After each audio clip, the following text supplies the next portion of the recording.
Halo, assalamualaikum warahmatullahi wabarakatuh. Kembali lagi ya dengan saya Ibu Alan dalam pembelajaran kimia.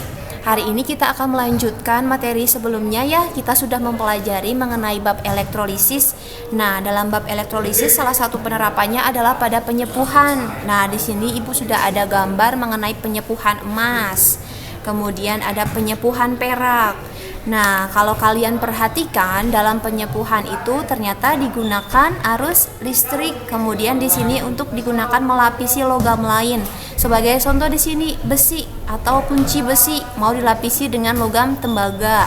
Kemudian di sini ada logam emas yang melapisi logam tembaga ya.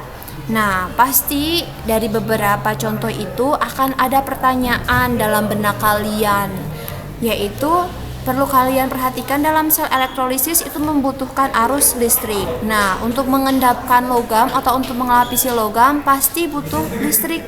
Kira-kira berapa ya arus listrik yang dibutuhkan untuk melapisi logam tembaga ini dengan emas supaya penuh terlapisi dengan emas?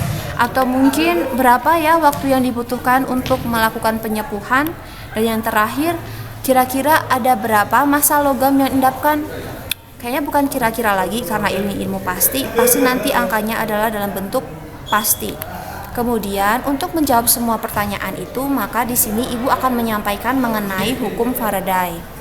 Hukum Faraday yang pertama ya, ada dua hukum, tapi untuk kali ini kita akan membahas hukum Faraday yang pertama dulu. Nah, tujuan pembelajarannya diharapkan kalian nanti anak-anakku bisa menerapkan stokiometri reaksi redoks dan hukum Faraday pertama dalam sel elektrolisis. Nah, bagaimana tahap-tahapannya? Untuk tahap-tahapan perhitungan hukum Faraday pertama untuk menentukan massa logam yang diendapkan, yang pertama kalian harus sadar terlebih dahulu ya bahwa dalam penyepuhan itu membutuhkan arus listrik. Jadi kita harus tahu berapa jumlah arus yang digunakan dan berapa lama penyepuhan itu dilakukan atau sel elektrolisis itu berjalan. Nah, setelah tahu arus dan waktunya, kita bisa menghitung muatan dalam kolom.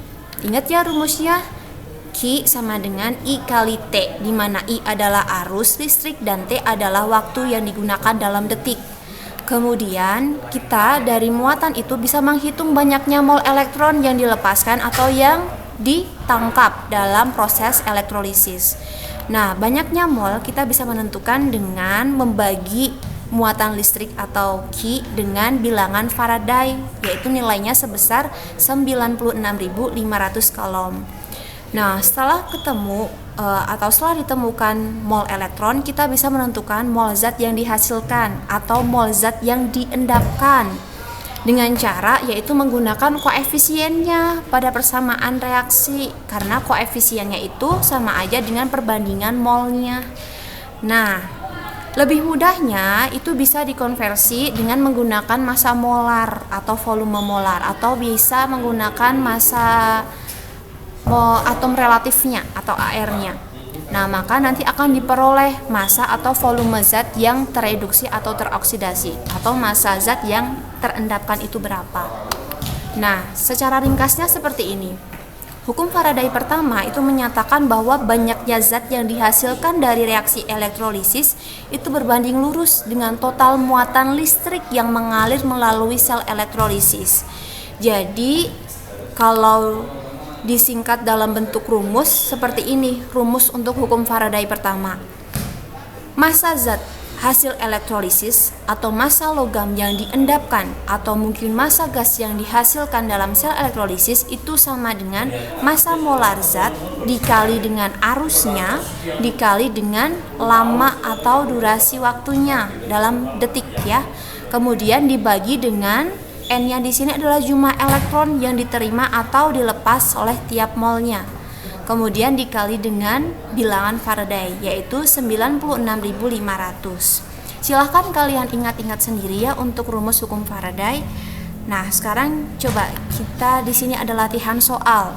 Di sini Ibu ada gambar yaitu percobaan sel elektrolisis melapisi kunci yang terbuat dari besi dengan lapisan logam tembaga.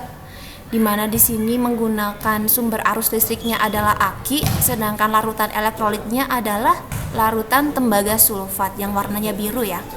Nah, di sini kunci besi itu berperan sebagai kutub negatif atau di sini sebagai katoda, sedangkan di sini logam tembaga itu berperan sebagai kutub positif atau anoda. Nah, langsung saja ke soalnya. Pada proses penyepuhan kunci menggunakan elektrolit tembaga sulfat digunakan arus listrik sebesar 1,5 ampere. Penyepuhan tersebut terjadi selama 1 jam. 1 jam ya, berapa massa tembaga yang melapisi kunci besi tersebut. Untuk penyelesaiannya, kita dapat menerapkan hukum Faraday pertama yang tadi sudah Ibu sampaikan. Jadi, sebelum ke jawaban, kita harus tulis dulu yang diketahui apa dari soal. Tadi diketahui arusnya ya 1,5 ampere, kemudian waktunya adalah 1 jam. Harus diubah dulu dalam second atau detik. 1 jam sama dengan 3.600 detik. Untuk massa molar tembaga sendiri yaitu 63,5. Kita bisa ambil dari nilai massa atom relatifnya.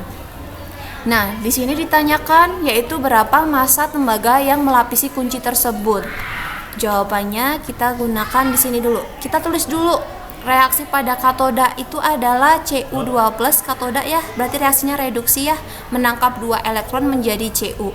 Berarti di sini banyaknya elektron yang ditangkap adalah sebanyak 2. Jadi nanti N-nya nilainya 2. Nah, jadi kalau kita masukkan dalam rumus, massa Cu sama dengan massa molar Cu dikali I dikali T dibagi dengan N kali 96.500 atau bilangan Faraday. Nah, setelah dimasukkan massa molar Cu tadi 63,5, kemudian arusnya tetap yaitu 1,5 ampere, T-nya adalah 3.600, sedangkan nilai N-nya adalah 2 karena elektron yang ditangkap adalah 2 dikali dengan bilangan Faraday-nya adalah 96.500. Jadi diperoleh massa Cu yang diendapkan atau yang melapisi kunci besi tadi adalah sebesar 1,78 gram. Jadi massa Cu yang melapisi kunci tersebut adalah 1,78 gram. Sangat mudah ya, silahkan nanti bisa dipelajari ulang, bisa dilihat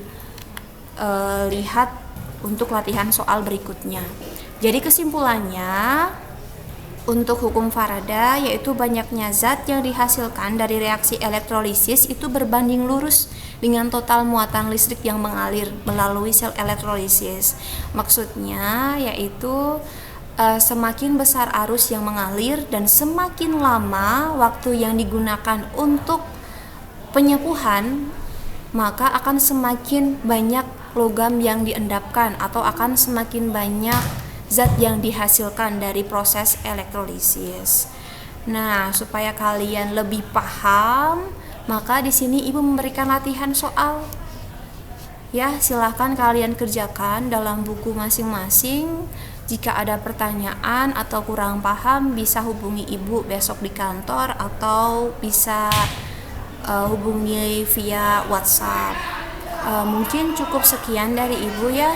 Semoga bermanfaat, semoga kalian paham semuanya. Coba kalau kita refleksikan bagaimana pemaparan Ibu, apakah menyenangkan atau membingungkan atau malah bikin sedih? Semoga menyenangkan ya. Oke, cukup sekian dari Ibu. Sekian, jika ada salah Ibu mohon maaf. Assalamualaikum warahmatullahi wabarakatuh.